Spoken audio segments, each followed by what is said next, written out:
3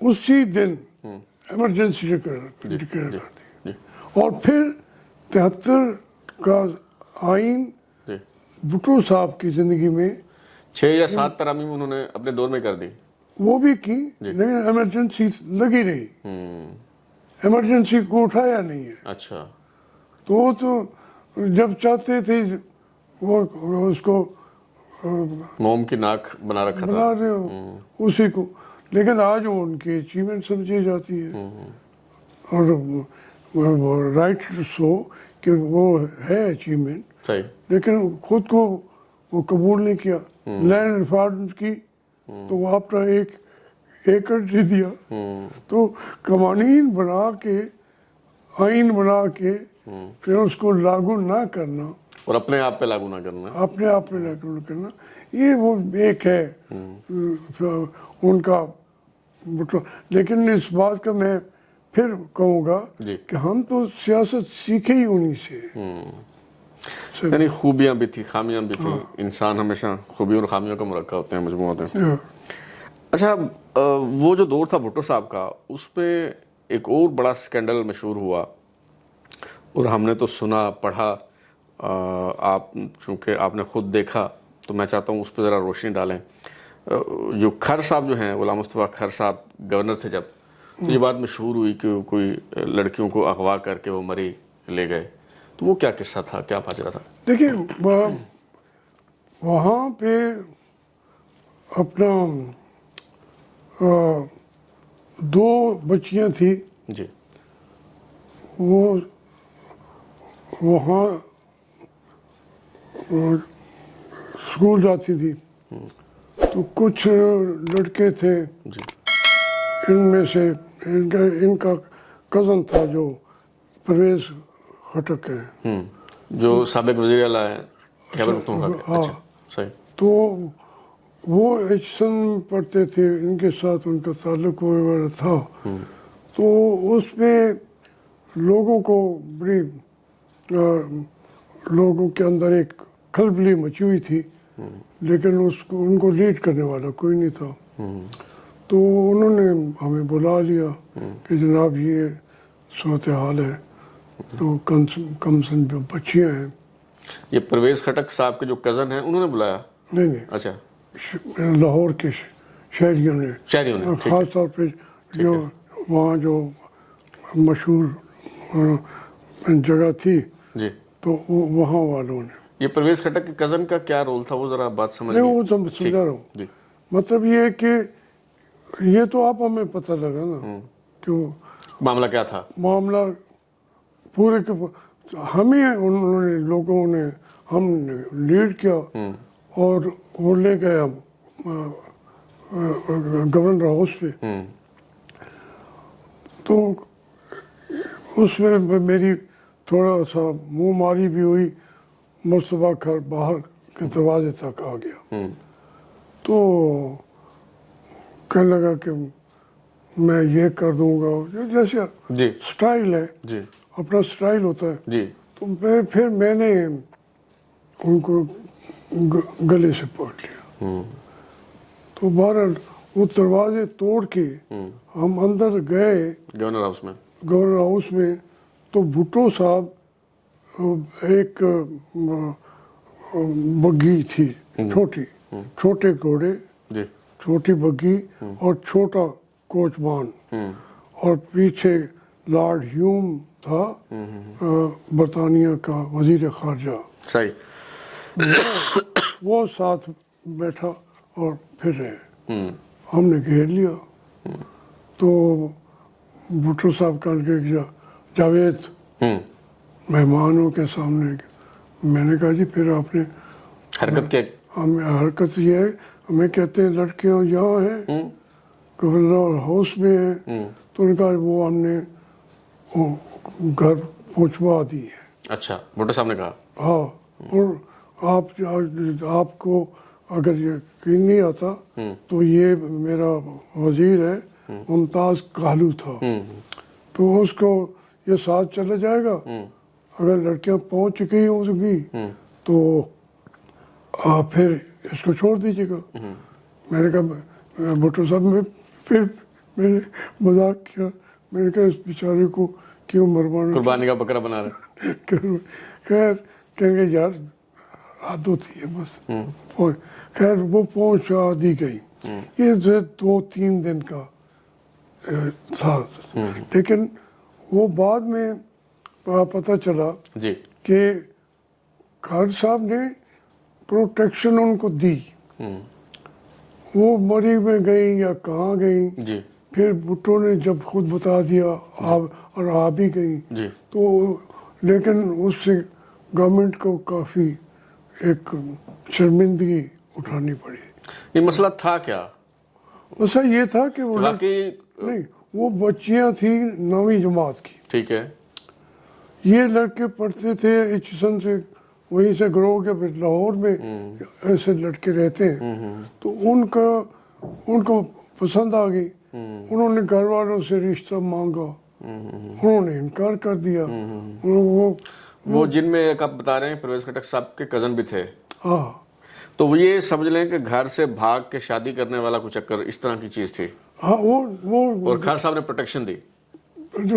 جب اتنی غربت جو ہے, جی اب آپ دیکھیں نا, پرویز خٹک نے خان صاحب کو اس کا ٹکٹ دلایا تحریک انصاف کا. صحیح. وہ کوٹ پرو کو ہو رہا تھا. صحیح. مطلب وہ قربت ان کی اس دور میں بھی بہت, ہاں قریب تھے وہ. اور اس میں ایک جیسے ٹپیکل زمیندار کا یا فیوڈل لارڈ کا ہوتا ہے کہ وہ ٹھیک ہے لڑکی رسا گیری کرنا, ہاں لڑکیوں کو لے آؤ یار, اٹھا لاؤ, کوئی مسئلہ نہیں. مجھے نہیں پتا صحیح کہ وہ گورنر ہاؤس میں تھی یا نہیں, لیکن ہم دروازے توڑ کے اندر تک چلے گئے. صحیح صحیح. اچھا ویسے تو ہاشمی صاحب اسٹوڈنٹ لائف میں ہی آپ سمجھ لیں کہ عملی سیاست میں آ گئے تھے, کیونکہ اس وقت اتنے بڑے لیڈر آپ بن چکے تھے. لیکن بعد میں جب آپ نے کچھ سیاسی جماعت پولیٹیکل پارٹی جوائن کرنی تھی, تو میرا خیال ہے آپ نے تحریک استقلال کو جوائن کیا. تو وہ کیسے آپ فیصلہ کیا, اس پہ ذرا بتائیے. دیکھیں میرے گھر والے تھے مسلم لیگ, جی ان کا اصرار تھا کہ تم مسلم لیگ جوائن کرو. جماعت اسلامی میں جا نہیں سکتا تھا. میں نے جا کے مولانا سید ابوالعلا مودودی کے ان سے کہا کہ میرے لیے دعا کیجیے, اور میں جماعت اسلامی, میں ان کے لیے بھی نقصان دہ بنوں گا, اور وہ جماعت کے لیے بھی بہتر نہیں ہوگا میرے لیے. تو پھر انہوں نے دعا کی. کیا دعا کی ذرا وہ بھی بتا دیں, مجھے تو اندر آئیڈیا ہے لیکن ذرا سننے والوں. انہوں نے کہا کہ بھئی ہاتھ اٹھا کے کہ یا اللہ یہ بندہ میں تمہارے سپورٹ کرتا ہوں, یہ جہاں بھی رہے تو اس سے دین کا کام لے لے. صحیح. انہوں نے یہ نہیں کہا آپ کو کہ جماعت اسلامی میں آ جائیں؟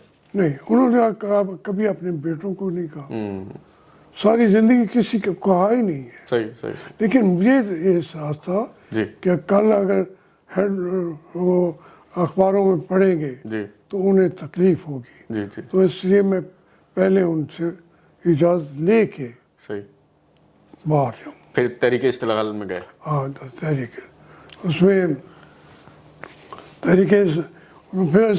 تحریک استقلال تو اب پھر رہی بھی نہیں, بلکہ اسی دور میں میرے پاس, ابھی میں سوچ رہا تھا تو میرے پاس لاہور کے معاذ الدین خان صاحب تھے, معاذ الدین خان, وہ ریہیبلیٹیشن کمشنر بھی رہے ہوئے تھے, بڑے نیک نام.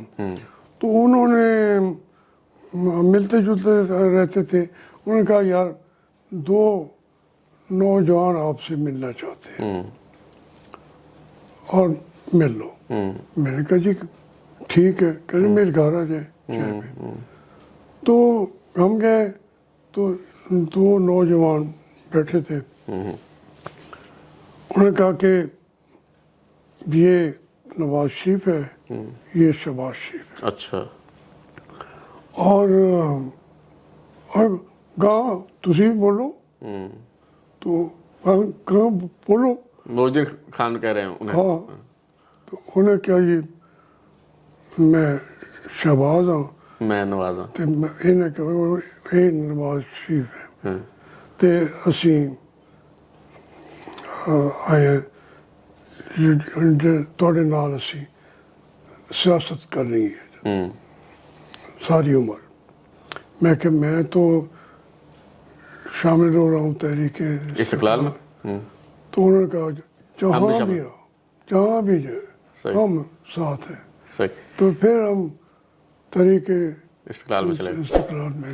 اچھا ہاشمی صاحب یہاں ایک چھوٹی سی بریک لیتے ہیں, اس کے بعد گفتگو کا سلسلہ جو ہے وہ یہیں سے دوبارہ شروع کریں گے.